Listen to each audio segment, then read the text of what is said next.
ପ୍ରେମୀ ଯୁଗଳଙ୍କୁ ହଳ କରି ବୁଲାଇଲେ ଗାଁ ଲୋକେ। ହଁ ଦର୍ଶକ ବନ୍ଧୁ, ଆପଣଙ୍କୁ ହୁଏତ ଏହି କଥାଟା କିନ୍ତୁ ଅଜବ ଲାଗୁଥିବ, କିନ୍ତୁ କଥାଟି ସତ୍ୟ। ପୂର୍ବ ସମୟରେ ଆଦିବାସୀ ପରମ୍ପରାରେ ଯେଉଁ ଗାଁର ମହିଳା କିମ୍ବା ପୁରୁଷ ଭୁଲ କଲେ ଏଭଳି ଦଣ୍ଡ ଦିଆଯାଉଥିଲା।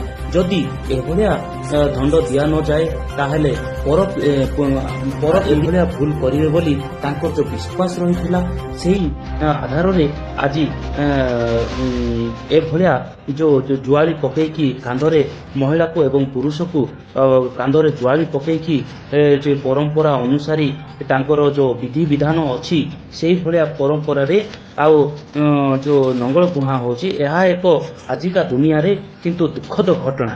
କିନ୍ତୁ ଏଭଳିଆ ଚିତ୍ର ସାମ୍ନାକୁ ଆସିଛି ରାୟଗଡ଼ା ଜିଲ୍ଲା କଲ୍ୟାଣସିଂହପୁର ବ୍ଲକ କିଶୋରପାଇ ପଞ୍ଚାୟତର ପଞ୍ଜାମଯୋଡ଼ି ଗ୍ରାମରେ। ଏହି ଗ୍ରାମରେ ଏବଂ ପୁତୁରାଙ୍କ ମଧ୍ୟରେ ପ୍ରେମ ସମ୍ପର୍କ ଗଢ଼ି ଉଠିଥିଲା।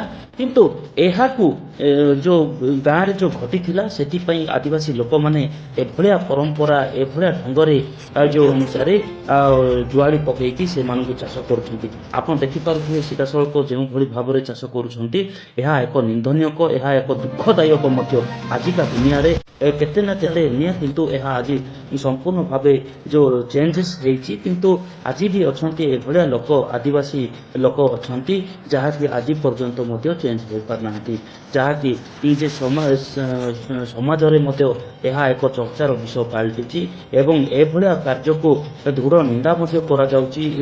ବିଭିନ୍ନ ଯେଉଁ ରାଜନୀତି ମହଲରେ ମଧ୍ୟ ଏହା କରାଯାଉଛି। ଯଦି ବି ପିଉସୀ ଏବଂ ପୁତୁରାଙ୍କ ମଧ୍ୟରେ ପ୍ରେମ ସମ୍ପର୍କ ଗଢ଼ି ଉଠିଥିଲା, କିନ୍ତୁ ତାଙ୍କର ରୀତିନୀତି ଅନୁସାରେ ବିବାହ କରିବାର ଥିଲା, କିନ୍ତୁ ତାହାକୁ ଯେଉଁ ବେକରେ ଜୁଆଳି ପକେଇ ନଙ୍ଗଳରେ ଚାଷ କରାଯାଉଛି ଏବଂ ଗାଈ ଯେମିତି ଘୋଡ଼େଇବେ ସେଭଳିଆ ଘୋଡ଼ା ଯାଉଛି, ଏଭଳିଆ ଯେଉଁ କରାଯାଉଛି, କିନ୍ତୁ ଏହା ସମାଜକୁ ସ୍ୱାଭାବିକ ପାଉନାହିଁ।